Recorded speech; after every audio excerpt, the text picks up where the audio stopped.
Hello friends, circle of education welcomes you. Victorian author की series में हम Alfred Lord Tennyson को कर रहे हैं, जिसके ऊपर 2 वीडियोस ऑलरेडी चैनल के ऊपर अपलोड हो चुकी हैं। अगर आपने अब तक वो वीडियोस नहीं देखी हैं तो चैनल की प्लेलिस्ट में जाकर के चेक कर लें। आपके एग्ज़ाम के पॉइंट ऑफ व्यू से बहुत ज़रूरी होने वाली वीडियोज़ हैं। टेनिसन में अब तक हम इनकी बायोग्राफी को और इनकी जो भी वर्क इन्होंने लिखे हैं उस वर्क लिस्ट को बहुत ही अच्छे से हम कवर कर चुके हैं। आज की इस वीडियो में इनके जो भी मेजर वर्क हैं जिसमें से अक्सर एग्जाम में क्वेश्चन बन जाते हैं उनको हम डिटेल में आज पढ़ेंगे। तो वीडियो थोड़ी सी लंबी हो सकती है, आप पेशेंस बनाए रखिएगा और वीडियो को एंड तक देखना। मैं बहुत ही इजी लैंग्वेज में आपको समझाने की कोशिश करूंगी। वीडियो स्टार्ट करने से पहले आप सबसे एक रिक्वेस्ट है कि अगर आपको वीडियोस पसंद आ रही हैं तो वीडियो को लाइक करें, अपने फ्रेंड्स के साथ शेयर करें, आपके जो भी ओपिनियन है कमेंट सेक्शन में रखें और अगर आप चैनल पे नए हैं तो चैनल को सब्सक्राइब करें। चलिए आज की इस वीडियो को हम शुरू करते हैं। तो टेनिसन का मेजर वर्क है टिम्बुक्टू, जो कि 1829 में आया था। इस वर्क को हमें बहुत ज़्यादा डिटेल में करने की ज़रूरत नहीं है, इसमें कुछ चीज़ें हमको याद रखनी है, जैसे कि ये पब्लिश कब हुआ तो 1829 में, और ये इन्होंने कब लिखा था जब ये कैम्ब्रिज यूनिवर्सिटी में ही थे, और टिम्बुक्टू के लिए ही इनको चांसलर मेडल भी मिलता है कैम्ब्रिज में ही। पोएम की थीम की बात करें अगर, तो ये कंटेम्प्रेरी इवेंट के बारे में बताता है जहाँ पे एक मर्डर दिखाया गया है जो कि 1826 में हुआ था। किसका मर्डर था? एजी लैंग का। This poem deals with the savages in Africa. Poem shows his delight in picturesque and luxuriant descriptions, presents his ideas symbolically। अगर आपने बायोग्राफी वाली वीडियो देखी होगी तो आपको याद होगा कि हमने पढ़ा था कि जब ये 14 या 15 की एज में ही होते हैं तभी से ये लिखना शुरू कर देते हैं। तो 15 की एज में ना एक पोएम लिखते हैं एर्मागेडन करके, तो ये उसी का जो है एक्सटेंडेड वर्जन क्या है, टिम्बुक्टू है। बस इसमें आपको कुछ भी और याद नहीं करना है। चलिए मूव करते हैं नेक्स्ट इंपॉर्टेंट वर्क की तरफ, जो है द लोटस ईटर्स, जो कि 1832 में इनकी पोएम आई थी। तो ये पहले जो है ना 1832 में पब्लिश होती है, पोइट्री कलेक्शन आता है इनका जो 1832 में, और बाद में इस पोएम को ये दोबारा रिवाइज करते हैं और एक न्यू स्टेंजा इसमें ऐड करते हैं फाइनल स्टेंजा से पहले, और दोबारा से इसको पब्लिश किया जाता है 1842 में जो इनका पोइट्री कलेक्शन आता है उसमें।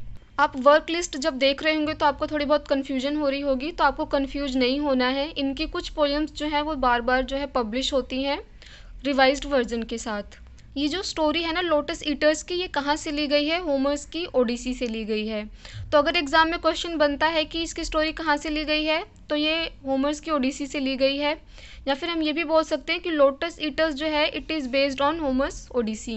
लोटस ईटर्स है क्या, ये मैं भी आपको समझाऊंगी, आपको कंफ्यूज या परेशान होने की ज़रूरत नहीं है।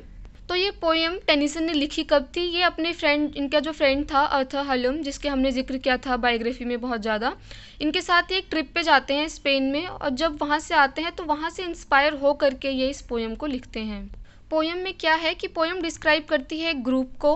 Poem describes a group of mariners who upon eating the lotus are put into and transform state and isolated from the outside world. देखो इसका बैकग्राउंड क्या है ना, कि ग्रीक माइथोलॉजी में एक जनजाति, एक रेस दिखाया गया है कि एक लोग होते हैं जो कि लोटस ईटर्स कहलाते हैं।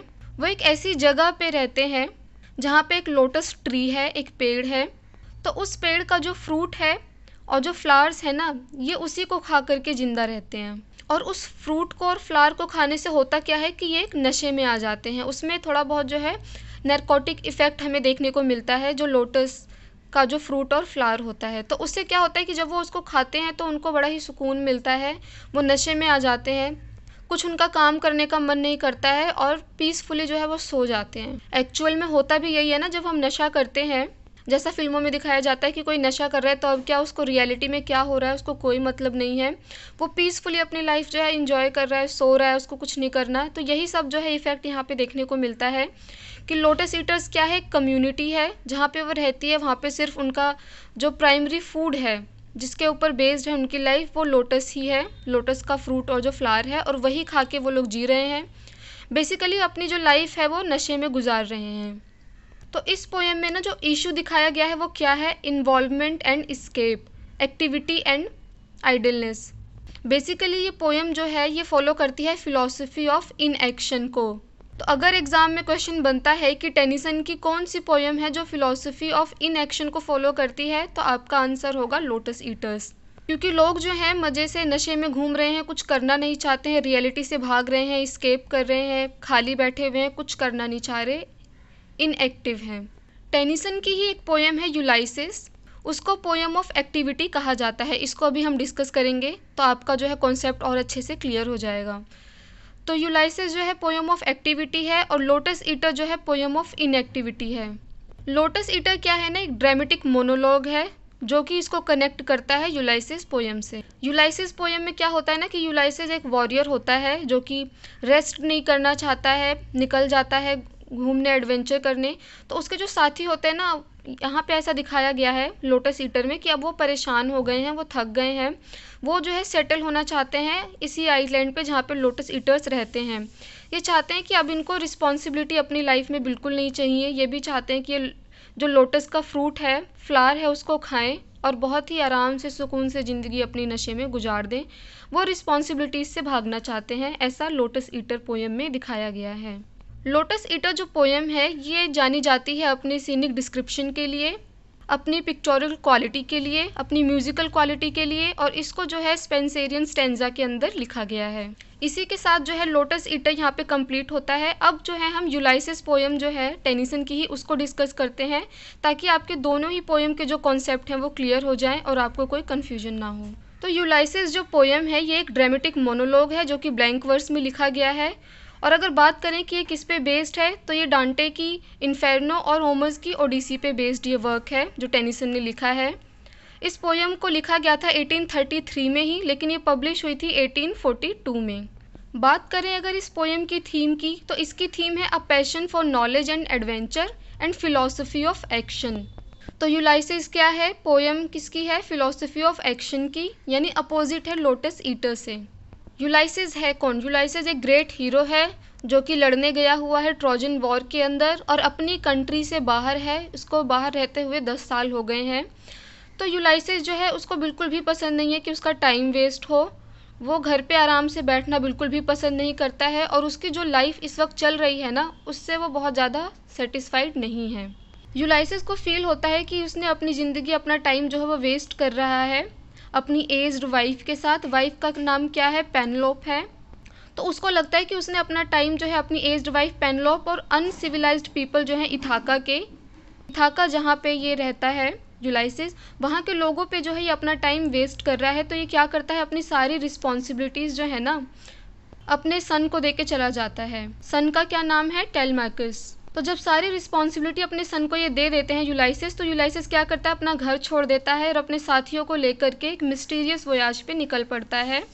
यूलाइसिस का मानना है कि ये जो ओल्ड एज है ना ये रेस्ट की एज नहीं है।